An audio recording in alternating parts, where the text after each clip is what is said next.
Shu vaqtgacha ko'p qizlar bilan gaplashib yurganman. Ular bilan qilmagan ishim qolmagan. Lekin shu vaqtgacha Abovning xotinini yo'ldan urgan emasdim.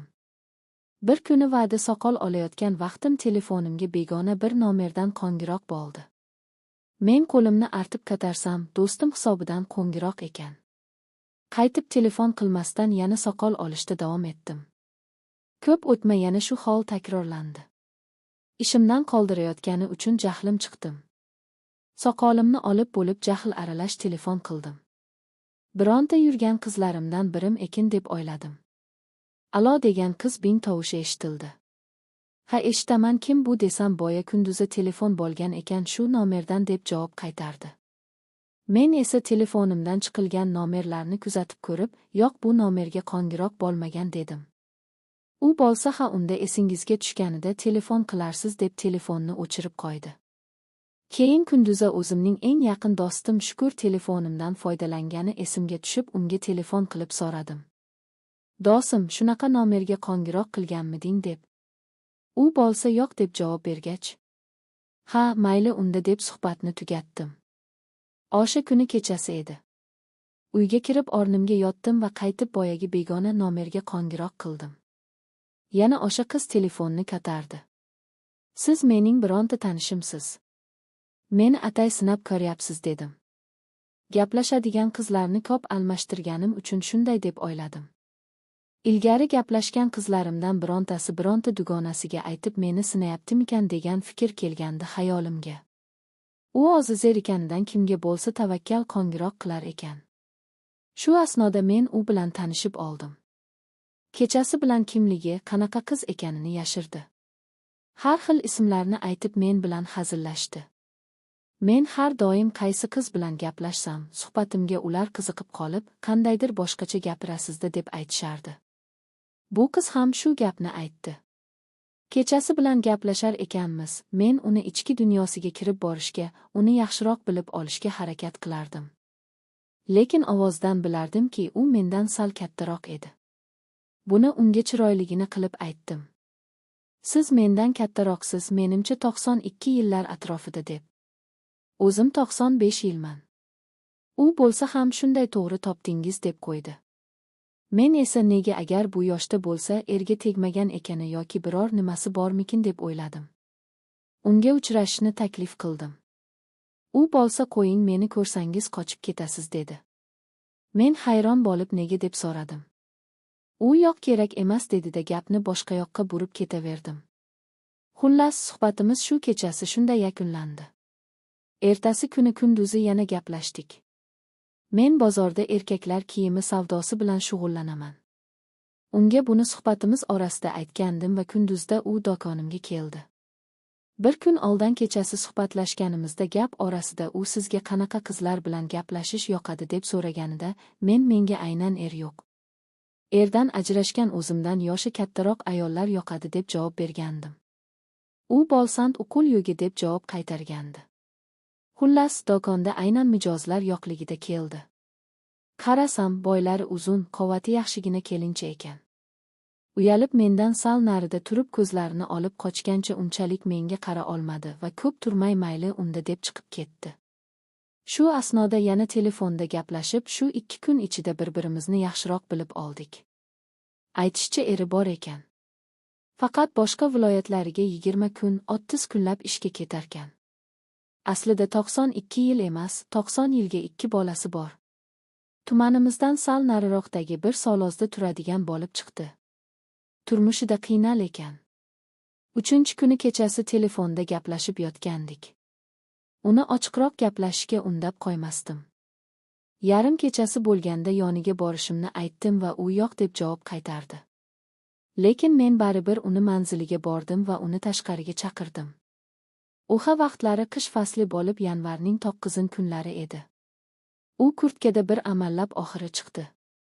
Ko'chada esa kun sovuq bo'lgani uchun hech kim yo'q edi. U qo'rqib hadiksisirab turardi. Nazarimda o'zi ham nima bunday qilayotganini anglamasdi. U ixchamgina kapshonli kurtkasida sovuqdan derab turarkan xuddi. Yosh qizlardek edi. Shu damda men nima bo'lsa bo'lar deya uni quchoqlab lablaridan o'pib oldim. Yashirib nima qildim? Xayolimda faqat bitta narsa edi. U qo'rqib kimdir ko'rib qoladi dedi va og'zini orqaga oldi. Men esa uni uyga kirishimizni so'ragandim. U diksiragan tovushda yo'q edi deb rozi bo'lmadi. Lekin baribir uni kondirdim va uyga kirdik. Bekona uylarga devor oshib, deraza oshib gaplashib yurgan qizlarimni oldiga kiraverib, bu borada ancha tajribam oshgan edi. Ichkariga kirsak, bolalari uxlab yotardi. U o'z-o'zidan uyalib nuqul, "Nahki men shunday qildim. Erimga xiyonat qildimmi?" derdi. Uning bu holatidan to'g'risi bir oz hayron bo'ldim. Atayin o'zini shunaqa ko'rsatyapti deb o'ylayotgandim. Unga oldin bunaqa qilmaganmisiz, kim bilandir deb so'radim. U bo'lsa Xudo haqqi bunaqa qilmaganman desa ham ishongim kelmasdi. Bo'lishi mumkin emas. Bo'lmasa telefonda ham gaplashib yurmasdingiz dedim. O'zini tutishidan men bilan tez til topishib ketganlaridan hech ham yaxshi ayol emas deb o'ylagandim tag'in. Kim bilsin? Tajribalarimdan shuni ayta olamanki, hech qachon ayolni ichidagilarini bir yuz bilib olish qiyin ekan. Nima bo'lsa bo'lib bo'lganda. Keyin men uyga ketdim. Vaqtlar o'tdi. U bilan har kuni gaplashadigan, har kuni birga yotadigan bo'ldik. U meni yaxshi ko'rib qolganini tinmay qaytarardi. Turmushidan norozi ekanini, har kuni bir xil hayot mollarga qara dalaga chiqib ketmon-chop, paxta mavsumida paxta terkabi ishlardan zerikib ketganini aytardi. Eng yomoni eridan ko'ngli to'lmasligida ekan. Aytishicha, u 17 yoshlarida dalaga bir fermerni paxtasini terishga chiqargan. U yerda bir yigit uni ko'rib qolib sovchi yuborgan ekan. O'zini o'sha yerning egasini o'g'li ekanini, yaxshi uylarda yashashini qizni uydagilarga aytib ishontirib unga uylangan ekan. To'y ham bo'libdi. Qiz to'ydan qaytib qarasa, o'sha daladagi shponga akalarmish. Shuncha va'da qilgan narsalardan esa nom-nishon ham yo'q ekan. Kechasi bilan rosa yig'lab chiqib taxti tiriga tan bergan ekan. Yana yetmaganiga bir muncha vaqt o'tib, eri aytgan ekan, men bir qizni sevardim, lekin u erga tegib ketdi. Sen o'shanga juda o'xshaysan. Shuning uchun senga o'ylandim deb. Keyinchalik yillar o'tib bir domga ko'chib o'tishgan. Lekin o'sha dom ham yaxshi ahvolda emas.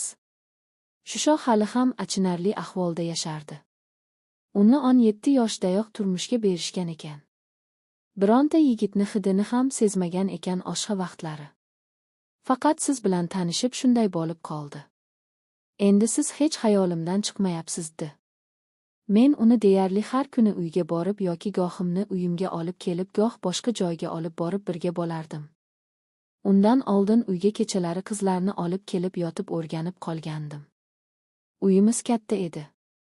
2 darvozali xonalari ham juda ko'p edi. Shuning uchun bu menga muammo tug'dirmasdi. Men ba'zida ko'p o'ylardim. Bu qilayotgan ishlarim juda og'ir gunoh edi.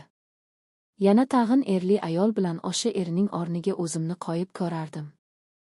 Garchi hali uylanmagan bo'lsam ham, men unga bu qilayotgan ishlarimiz noto'g'ri ekanini, gunohligini, bir kun boshimizga balo bo'lib qolishini aytib orani uzmoqchi edim.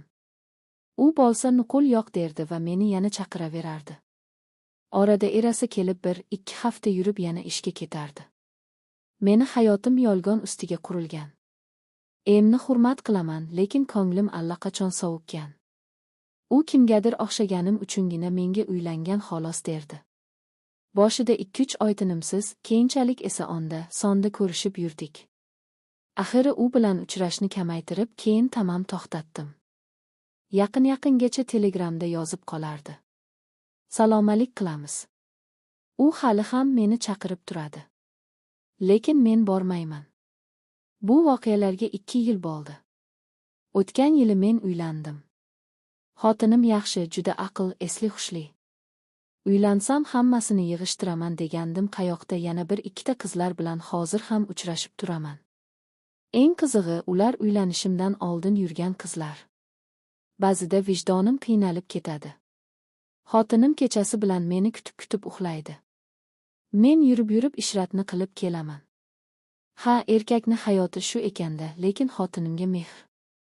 Bolakcha umuman so'kmayman, qo'l ko'tarmayman.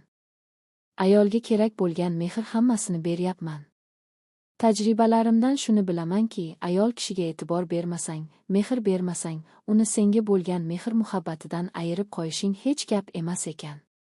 Bu borada juda ko'p o'ylayman. Ba'zida hayron ham qolaman men. Shuncha qizlar bilan yursam ham, shuncha gunoh qilsam ham menga shunaqa aqlli, esli qiz-xotin bo'ldi deb. Erkak qaraganida unga ilkosh sirdosh ham aslida shu jufti halol bo'ladi. Shunda vijdonim qiynalib ketadi. Bilib-bilmay qilgan gunohlarimni Xudoni o'zi kechirsin. Xudo menga ham iymon insof berib qolar. Shuning uchun aytishakanda har kimga insofni o'zi bersin deb.